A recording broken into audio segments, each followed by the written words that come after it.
Daily. Taste the Daily. తెలంగాణలో second highest వర్షపాతం హన్మకొండలో నమోదైందన్నారు IMD అధికారి ధర్మరాజు. మరికొన్ని గంటల్లో మరొక అల్పపీడనం ఏర్పడుతుందన్నారు. ఆ తర్వాత దాని తీవ్రతను చెప్పగలమన్నారు.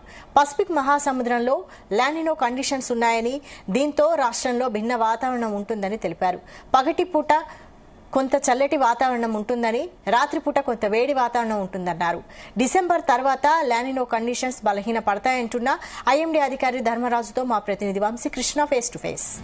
తుఫాన్ ప్రభావం ముగిసింది. మరోపక్క జిల్లాలలో, వరంగల్ లాంటి జిల్లాలలో మనం చూస్తా ఉన్నాము, కొంత ఇబ్బందికర పరిస్థితులు మాత్రం ప్రజలు ఇంకా ఎదుర్కొంటా ఉన్నారు.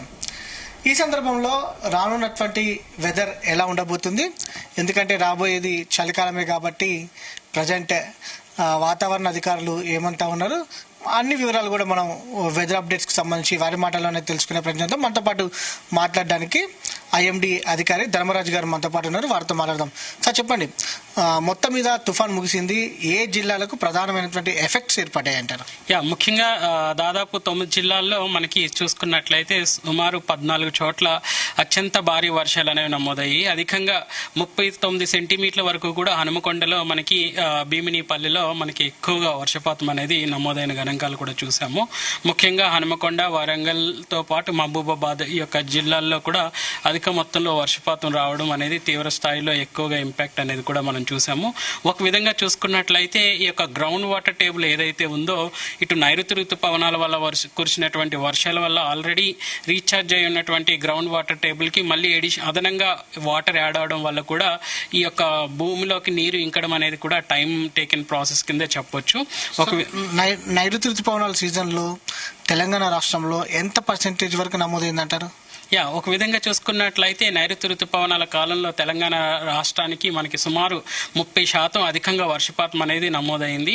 సో ఈ యొక్క 30% అధికమైనటువంటి నమోదైన వర్షపాతం కూడా ఈ యొక్క గ్రౌండ్ రీఛార్జ్ టేబుల్ ఏదైతే ఉందో ఒక విధంగా సాచురేషన్ లెవెల్స్ ని పెంచిందనే చెప్పొచ్చు. అధికంగా ఉన్నటువంటి సాచురేషన్ లెవెల్స్ కి మళ్ళీ అడిషనల్ గా మనం వాటర్ యాడ్ చేయడం వల్ల కూడా ఇది టైం టేకెన్ ప్రాసెస్, అంటే ఈ భూమిలోకి నీరు ఇంకడానికి కొంచెం సమయం పడుతుందనే చెప్పొచ్చు. ఒక విధంగా ఈ యొక్క తుఫాను వల్ల ఏదైతే తీవ్ర తుఫానుగా తీరం దాటిన తర్వాత ఇటు ఈశాన్య తెలంగాణ జిల్లాల్లో దీని యొక్క ప్రభావం అధికంగా మనం గత 2 రోజుల 30వ తారీఖున మనం చూసాము. సో ఈ యొక్క తీవ్రత అనేది ఒక విధంగా కొంచెం సమయం పట్టే అవకాశం కూడా కనిపిస్తుంది పోర్చడానికి. అంటే ప్రధానంగా ఎంత మేర భూగర్భ జలాలు పెరిగాయంటారు సార్? ఈ యొక్క గ్రౌండ్ వాటర్ టేబుల్స్ అనేవి పెరగడం వల్ల ఒక విధంగా ఈ యొక్క లోవర్ కృష్ణా కానీ ఇంకా చూసుకున్నట్లయితే ఇటు గోదావరి జలాలు, సో తెలంగాణ రాష్ట్రానికి మనకు తెలిసినట్టుగా కృష్ణా జలాలు, గోదావరి జలాలు వస్తుంటాయి. సో ఒక విధంగా ఇక ఈశాన్య జిల్లాలు ఉన్నటువంటి హనుమకొండ కానీ, ఉమ్మడి వరంగల్ జిల్లాలు, సో ఇవన్నీ కూడా ఒక విధంగా అధిక మొత్తంలో వర్షపాతం అనేది కూడా నమోదైంది. సుమారు కనుక చూసుకున్నట్లయితే ఆ రోజు మనకి 14 చోట్ల అత్యంత భారీ వర్షాలు, అలాగే చూసుకున్నట్లయితే అతి భారీ వర్షాలు సుమారు 24 చోట్ల, 48 చోట్ల భారీ వర్షాలు కూడా నమోదైన సందర్భం చూడొచ్చు. ఒక విధంగా చూసుకున్నట్లయితే 100 సంవత్సరాల్లో రికార్డు స్థాయిలో మనకి ఈ వరంగల్ హనుమకొండ ఏరియాలో మనకి ఎక్కువగా వర్షపాతం అనేది నమోదైంది. ఒక విధంగా చూసుకున్నట్లయితే 12 నెలల కాల వ్యవధి కనుక చూసుకున్నట్లయితే 1903లో మనకి అధిక మొత్తంలో వర్షపాతం అనేది వచ్చింది. సో ఒక విధంగా అది ఇప్పటికీ కూడా ఎవర్ గ్రీన్ రికార్డు కింద మనం 120 సంవత్సరాలు ఎప్పటికీ అది ఎవర్ గ్రీన్ రికార్డు కింద ఉన్నప్పటికీ కూడా ఇది వచ్చేసరికి సెకండ్ హైయెస్ట్ కింద మనం 12 నెలల వ్యవధి తీసుకుంటే రికార్డు స్థాయిలో సెకండ్ హైయెస్ట్ కింద మనం చూడొచ్చు. అలాగే చూసుకున్నట్లయితే 100 సంవత్సరాల వ్యవధిలో ఇది వచ్చినటువంటి తుఫాను వల్ల వచ్చినటువంటి అత్యంత వర్షాలు హనుమకొండలో వచ్చినవి ఒక విధంగా ఇవి ఎవర్ రికార్డెడ్ రెయిన్ ఫాల్ కింద కూడా మనం పరిగణించవచ్చు. దాంతోపాటుగా మరొక అల్పపీడనం ఏర్పడే అవకాశం ఉందని అంటున్నారు, ఎక్కడ ఏర్పడుతుంది, దాని ప్రభావం ఏంది? ప్రస్తుతం కనుక చూసుకున్నట్లయితే ఈ యొక్క నైరుతి ఋతుపవనాలు ముగించుకుని ఈశాన్య ఋతుపవనాలు దక్షిణ ద్వీపకల్పంలో ఎప్పుడైతే ఏర్పడతాయో ఆ సమయంలో మనకి సర్వసాధారణంగా వాతావరణ పరిస్థితులన్నీ కూడా అనుకూలంగా ఉంటూ ఈ తుఫాన్లు ఏర్పడడానికి దోహదపడుతూ ఉంటాయి. సో ఈ సమయంలో మనకి చూసుకున్నట్లయితే విండ్ షియర్ కూడా చాలా తక్కువగా ఉండడం వల్ల కూడా ఈ యొక్క తుఫాన్లు అనేవి ఇటు బంగాళాఖాతంలో కానీ, అరేబియా సముద్రంలో కానీ ఏర్పడడానికి అవకాశాలు ఎక్కువగా కనిపిస్తుంటాయి.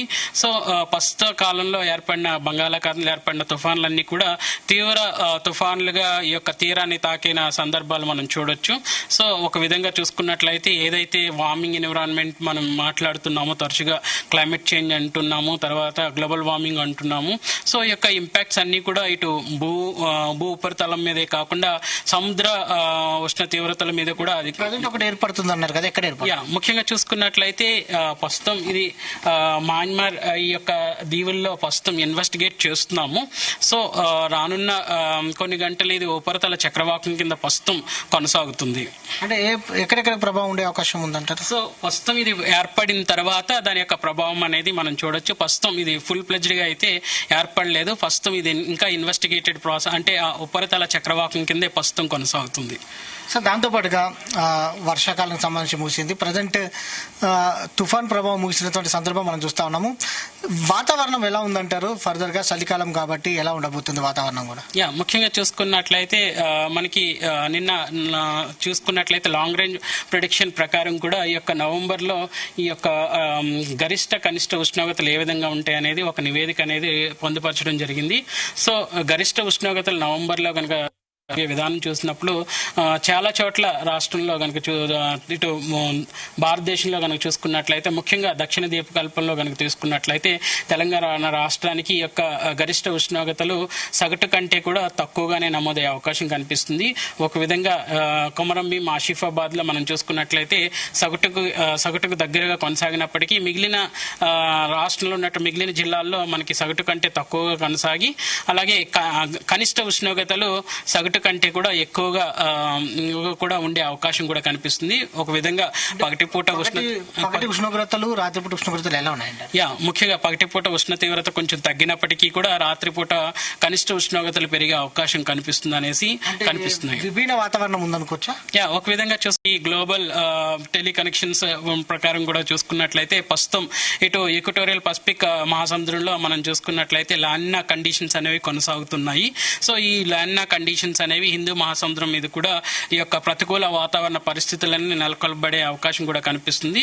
సో ఇవి కనుక చూసుకున్నట్లయితే నవంబర్, డిసెంబర్ నెలల వరకు కూడా కొనసాగి తర్వాత కొంచెం బలహీనపడే అవకాశం కూడా కనిపిస్తున్నాయి. దానివల్ల మనకి పగటిపూట ఉష్ణ తీవ్రత కొంచెం తగ్గినప్పటికీ కూడా రాత్రిపూట ఉష్ణ తీవ్రత పెరిగే అవకాశం కూడా వేడి తీవ్రత రాత్రిపూట ఉంటుంది అంటారా? ఒక విధంగా రాత్రిపూట కొంచెం ఈ యొక్క కనిష్ట ఉష్ణోగ్రతల ప్రభావం పెరిగే అవకాశం కనిపిస్తుంది. ఇది మొత్తం మీద చూస్తే మాత్రం మరికొన్ని గంటల్లో ఒక అల్పపీడనం ఏర్పడే అవకాశం ఉంది. అల్పపీడనం ఏర్పడిన తర్వాత దాని ప్రభావం ఎలా ఉండబోతుందో చెప్తామంటా ఉన్నారు. దాంతోపాటుగా హన్మకొండలో second highest ever rainfall record అయిందనేది కూడా వారు చెప్తా ఉన్నారు.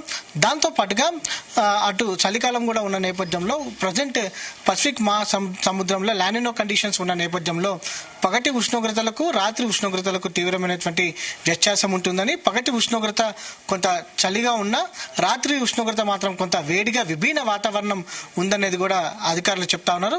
వీడియో జర్నలిస్ట్ కృష్ణతో వంశకృష్ణ, జీ న్యూస్, హైదరాబాద్.